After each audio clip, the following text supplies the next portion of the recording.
Halo, Assalamualaikum warahmatullahi wabarakatuh. Perkenalkan, nama saya Lexi Octavia, mahasiswi semester 1 Magister Akuntansi Universitas Bengkulu. Dalam kesempatan ini, saya akan menyampaikan jurnal saya yang berjudul Pengaruh Filsafat Ilmu pada Perkembangan Akuntansi Syariah. Asumsi bahwa akuntansi adalah ilmu dan praktik yang bebas nilai telah dikritik sejak tahun 1970-an. Sebuah pertanyaan sangat mendasar muncul. Apakah akuntansi tidak ada gunanya? Beberapa konsep dasar kini kembali dipertanyakan, yaitu posisi kepentingan, asumsi atau konsep yang mendasarinya, dan implikasinya terhadap praktik dan metodologi. Jurnal ini mencoba menjelaskan perspektif Islam tentang akuntansi dan praktiknya, yang juga dikenal sebagai akuntansi syariah. Akuntansi syariah didasarkan pada Al-Quran dan hadis. Dalam jurnal ini dapat dilihat bahwa ilmu pengetahuan memiliki pengaruh terhadap perkembangan akuntansi syariah. Dan dalam penelitian ini menggunakan metode kualitatif dengan cara mereview dan membaca jurnal sebelumnya sebagai sumber literatur mengenai subjek yang bersangkutan. Dalam jurnal ini menjelaskan praktis akuntansi syariah merupakan akuntansi yang berorientasi sosial dan akuntabilitas. Karena akuntansi syariah dapat menyajikan atau mengungkapkan dampaknya, menyajikan laporan humanistik, emansipatoris, transendental, dan teologis mengenai tanggung jawab sosial perusahaan dan akuntabilitas kepada masyarakat. Oleh karena itu, konsep dasar akuntansi syariah adalah zakat dan berorientasi pada amanah. Kemajuan dalam akuntansi dianggap lebih dari sekedar teknik universal yang mewakili ilmu atau sains dan nilai-nilai bebas. Namun, akuntansi adalah produk dari sejarah dan mencerminkan budaya di mana akuntansi tersebut berlangsung. Dengan kata lain, akuntansi syariah merupakan ilmu pengetahuan dan teknologi universal yang tumbuh dan berkembang sesuai dengan perubahan yang terjadi di lingkungannya. Antara lain, masyarakat, ekonomi, peraturan hukum, budaya, persepsi, dan nilai di mana akuntansi syariah itu berlaku. Nah, kita akan melihat apa sih itu filsafat ilmu. Sesuai dengan judulnya, hubungan filsafat ilmu dengan perkembangan akuntansi syariah. Tentu kita harus juga tahu apa itu filsafat ilmu. Filsafat ilmu mengacu pada cabang filsafat yang sering digunakan sebagai alat untuk meningkatkan pengetahuan, yang merupakan bagian dari epistemologi yang secara khusus bertujuan untuk mengukur ilmu pengetahuan. Menurut Surya Sumantri tahun 2001, selain itu, penggunaan konsep filsafat ilmu tentu saja yang lebih luas dimaksudkan untuk menumbuhkan ilmu-ilmu sosial dan alam. Dalam hal ini, filsafat ilmu adalah saluran antara jenis pengetahuan satu dengan pengetahuan yang lainnya. Peran filsafat ilmu sebagai paradigma dalam pengembangan teori astronomi juga signifikan. Sebagai salah satu ilmu sosial atau ekonomi, menurut para ahli, menyatakan bahwa pada awal tahun 1900-an, akuntansi memiliki karakteristik sebagai tubuh pengetahuan yang digunakan untuk menganalisis dan menjelaskan perilaku atau fenomena manusia. Nah, filsafat ilmu dan akuntansi. Filsafat ilmu adalah dasar dari berbagai ilmu-ilmu yang ada, dan dalam filsafat manusia berpikir lebih dalam komprehensif, kritis untuk mencapai kepastian dan kebenaran yang hakiki. Filsafat ilmu dengan demikian tidak hanya mengembangkan ilmu dari segi ilmu itu sendiri, tetapi juga mempertimbangkan hakikat ilmu pengetahuan dan ilmu lainnya. Pun mengatakan bahwa revolusi sains terjadi dalam 5 tahapan. Yang pertama, ada akumulasi anomali. Yang kedua, periode krisis. Yang ketiga, perkembangan dan perdebatan alternatif ide. Yang keempat, identifikasi alternatif dari berbagai pandangan. Yang kelima, paradigma baru yang dominan. Beberapa kasus menunjukkan bahwa riset programmers dihasilkan kembali dan kemudian dibatalkan oleh peneliti. Misalnya riset yang berkaitan dengan income smoothing hypothesis, akuntansi sumber daya manusia, akuntansi pertanggungjawaban sosial, dan riset tentang hubungan antara variabel akuntansi dengan harga saham yang didasarkan pada efficient market hypothesis. Akuntansi sumber daya manusia merupakan salah satu riset programmers yang muncul berdasarkan sudut pandang ekonomi berkaitan dengan aktiva. Riset programmers ini dikembangkan atas dasar keyakinan bahwa karyawan adalah salah satu sumber ekonomi yang paling penting bagi entitas. Tentu, perusahaan sangat membutuhkan karyawan, karena jika tidak ada karyawan, tentu entitas itu tidak bisa bergerak. Jadi mengapa ekonomi memandang karyawan adalah sumber ekonomi bagi entitas. Kegagalan akuntansi dalam mengungkapkan aktiva ini merupakan salah satu kelemahan. Dua keyakinan ini tersebut menunjukkan bahwa hardcode yang negatif, heuristik, dan riset programmers. Hardcode tersebut dikelilingi berbagai hipotesis atau permasalahan yang berkaitan dengan hal sebagai berikut. Cara terbaik untuk mengimplementasikan akuntansi sumber daya manusia. Bagaimana sumber daya manusia dinilai? 3. Kos untuk mengumpulkan informasi sumber daya manusia. Keempat, manfaat penyajian informasi sumber daya manusia dalam laporan keuangan dan lainnya. Filsafat sebagai dasar metodologi penelitian akuntansi. Perkembangan penelitian di bidang akuntansi telah mengalami kemajuan yang sangat pesat. Hal ini dapat kita lihat dari berbagai artikel yang muncul terkait dengan akuntansi. Nampaknya ada pergeseran yang cukup tajam dari pendekatan klasikal atau sering disebut dengan mainstream approach atau positivisme ke pendekatan yang lebih radikal, yaitu dengan meminjam berbagai metodologi ilmu pengetahuan sosial yang lainnya atau disebut dengan pendekatan alternatif. Dalam akuntansi terdapat banyak perbedaan konsep yang diajukan oleh para teoritis yang bersifat tidak saling menguntungkan. Beberapa interpretasi tersebut antara lain akuntansi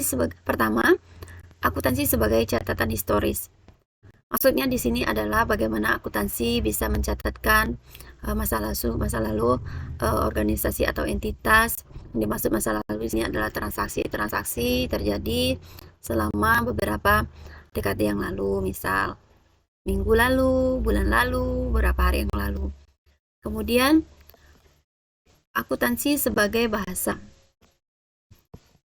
Nah, dimaksud di sini adalah banyak juga yang kita jumpai bahwa ada kata-kata accounting is the language of business. Nah, maksudnya di sini adalah akuntansi mempunyai peranan yang sangat penting dalam suatu organisasi.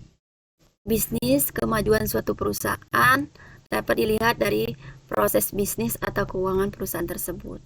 Jadi, tentu akuntansi merupakan juga sebagai alat bahasa untuk sebuah entitas atau perusahaan atau organisasi. Yang ketiga, akuntansi sebagai alat perusahaan. Maksudnya, di mana akuntansi merupakan alat yang digunakan oleh perusahaan, entitas, atau organisasi untuk mengambil kebijakan, mengambil keputusan demi kebaikan dan kemajuan entitas atau perusahaan atau organisasi tersebut. Organisasi sebagai proses politik. Barang tentu, sudah tentu ya, bahwa akuntansi itu merupakan salah satu alat yang digunakan untuk berpolitik. Nah, dalam hal ini berpolitik, bagaimana ketika kita bisa menampilkan sebuah pencatatan proses akuntansi yang baik, menampilkan income yang tinggi,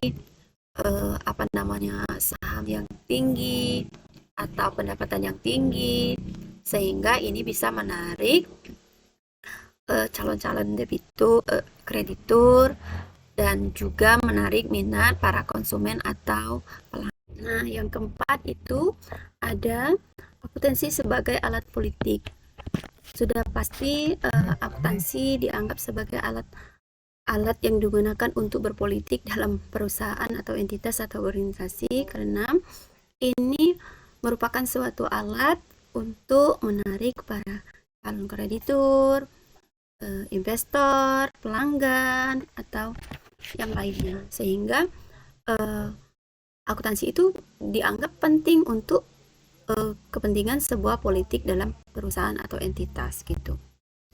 Nah, yang kelima ada akuntansi sebagai etimologi. Yang dimaksud di sini bahwa sistem akuntansi menyediakan sumber daya masyarakat untuk digunakan dalam mempertahankan rasionalitas dan sebagai sarana untuk membenarkan suatu keadaan dengan catatan akuntansi. Nah, yang keenam, ada akuntansi sebagai alat informasi dan komunikasi. Ini tadi sudah disebutkan juga sebagai satu bahasa dan kemudian dipertegas lagi dengan adanya akuntansi itu dianggap sebagai alat informasi dan komunikasi. Suatu perusahaan itu merupakan sangat penting bahwa akuntansi atau pencatatan dari histori yang terjadi dalam perusahaan atau entitas itu yang bisa menjadikan sumber informasi dan alat komunikasi. Kalau suatu perusahaan tidak melakukan pencatatan atau mendokumentasikan semua kejadian-kejadian transaksi yang terjadi, pasti tidak bisa kita menyampaikan sebuah informasi dan yang kemudian dijadikan sebagai alat komunikasi. Nah, hal ini tentu akuntansi mempunyai peranan yang sangat penting dalam sebuah perusahaan untuk pengambilan keputusan dan juga sebagai alat komunikasi dan informasi yang digunakan dalam pengambilan keputusan seperti itu. Yang ketujuh, ada akuntansi sebagai barang ekonomi. Nah, tadi kalau di akuntansi adalah proses pencatatan dan sebagainya dalam kejadian dalam suatu periode, maka kalau pencatatan itu sudah jadi, tentu barang ini menjadi barang ekonomi, barang yang sangat berharga dan barang yang harus dijaga oleh sebuah entitas atau organisasi atau perusahaan. Karena ini merupakan barang ekonomi yang bisa dipergunakan oleh pihak-pihak tertentu untuk kepentingan-kepentingan, mungkin saja kepentingan di luar yang seharusnya dilakukan seperti. Jadi akuntansi harus yang dianggap sebagai barang ekonomi tentu harus dijaga dengan maksimal seperti itu. Nah, kita melihat lagi Islam adalah cara hidup. Nah, Islam merupakan pedoman hidup yang komprehensif bagi umat Islam dan dalam mengatur sistem, nilai, tata cara, ilmu pengetahuan, dan sistem kehidupan.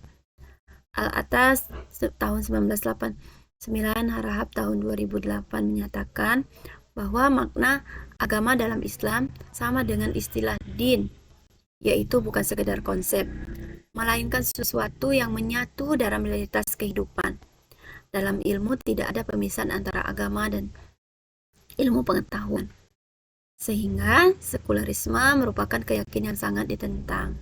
Jadi, ketika kita berbicara ilmu pengetahuan, hal ini kalau menurut agama Islam tentu semuanya sudah diatur dan sudah ada di dalam ayat-ayat Al-Quran, dan acuannya juga di situ. Semua ilmu pengetahuan sudah ada di dalam Al-Quran. Jadi, ketika kita melakukan pengembangan ilmu, barang sudah pasti kita harus mengacu pada hal-hal yang menyangkut dengan keagamaan Islam seperti itu. Islamisasi ilmu pengetahuan dan akuntansi. Tidak dapat dipungkiri bahwa ilmu pengetahuan Barat telah mengalami kemajuan yang begitu pesat hingga melampaui ilmu pengetahuan yang dikembangkan oleh umat Islam.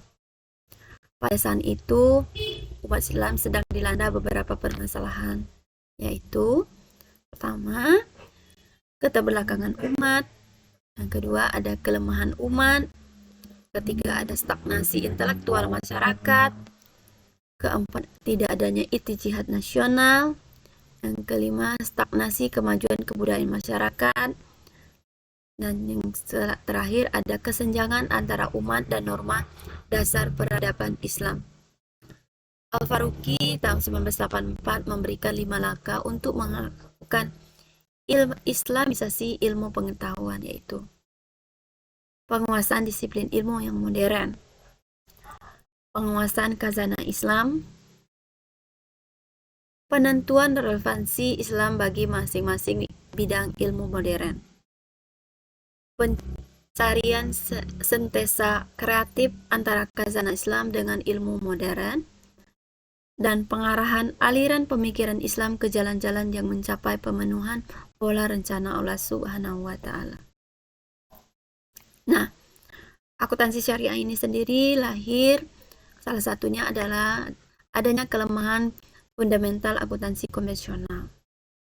Harahap tahun 2008 menyatakan ada beberapa hal yang menjadi keterbatasan dari sebuah laporan keuangan yang merupakan produk utama dari akuntansi konvensional.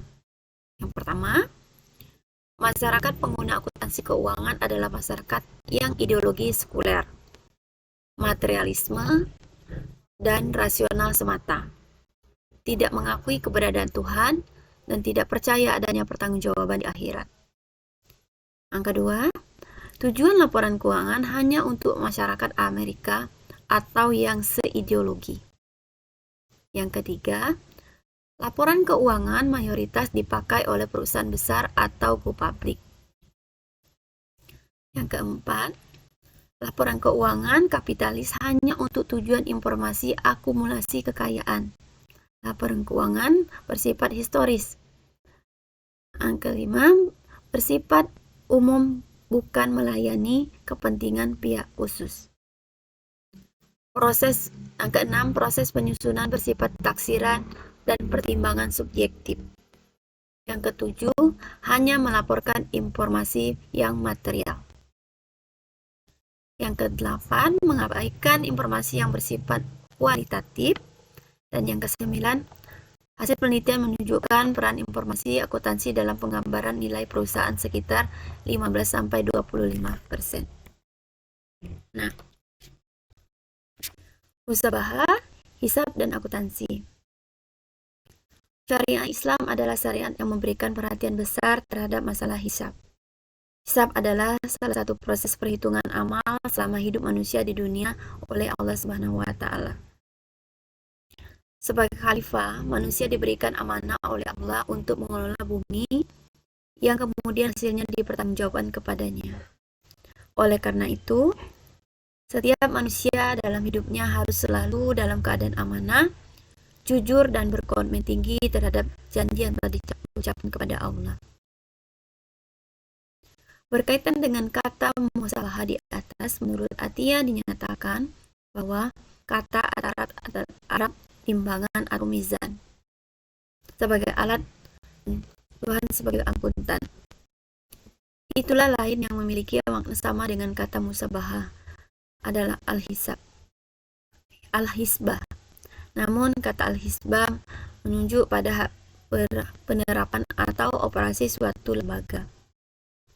Sebelumnya dengan itu, Tamiyah menyebutkan bahwa al-hisab adalah lembaga al-hisbah. Al-hisbah adalah lembaga publik yang telah ada pada masyarakat Islam sejak awal periode Islam sampai masa pendudukan Barat. Teori akuntansi syariah, ada perubahan luar biasa dalam bidang ilmu akuntansi untuk beberapa dekade belakangan ini. Sebelum tahun 1970-an, ada anggapan tentang akuntansi sebagai ilmu pengetahuan praktik yang bebas dari nilai, sudah mulai digoyangkan keberadaannya. Akuntansi syariah menurut Iwan Triyuwono dan Gapikin dikatakan merupakan salah satu upaya mendoktruksi akuntansi modern ke dalam bentuk yang humanis dan syarat nilai. Tujuan diciptakannya akuntansi syariah adalah terciptanya peradaban bisnis dengan wawasan humanis, emansipatoris, transendental, dan teologikal. Nah, praktik akuntansi syariah. Kemunculan dan perkembangan lembaga keuangan syariah di Indonesia sangat maju. Nah, praktek akuntansi syariah. Kemunculan dan perkembangan lembaga keuangan syariah di Indonesia sangat maju, fenomenal, dan memunculkan perdebatan serius lainnya. Mulai dari produk dan jasa yang ditawarkan, pola manajemen lembaga, hingga pola akuntansinya. Aspek akuntansi suatu badan usaha selalu menarik untuk dijadikan bahan kajian dan pembahasan, terutama jika entitas tersebut mempunyai ciri khas seperti lembaga keuangan. Tentu sangat menarik pembahasan akuntansi karena satu, akuntansi dikenal sebagai alat komunikasi dan sering disebut sebagai bahasa bisnis. Kedua, apakah akuntansi itu netral sering diperdebatkan. Ketiga, akuntansi sangat dipengaruhi oleh lingkungan, politik, ekonomi, budaya di mana ia dikembangkan atau berkembang. Yang keempat, akuntansi memegang peranan yang sangat penting karena apa yang dihasilkan dapat menjadi sumber atau dasar legitimasi pengambilan keputusan yang penting dan menentukannya. Akuntansi syariah adalah alat yang digunakan pada tatanan teknis operasional untuk menyediakan informasi akuntansi yang bermanfaat bagi pihak-pihak yang berkepentingan dalam pengambilan keputusan ekonomi. Problem yang muncul adalah bagaimana keputusan ekonomi tidak menyimpang dari syariah Islam dan dapat diterima oleh Islam.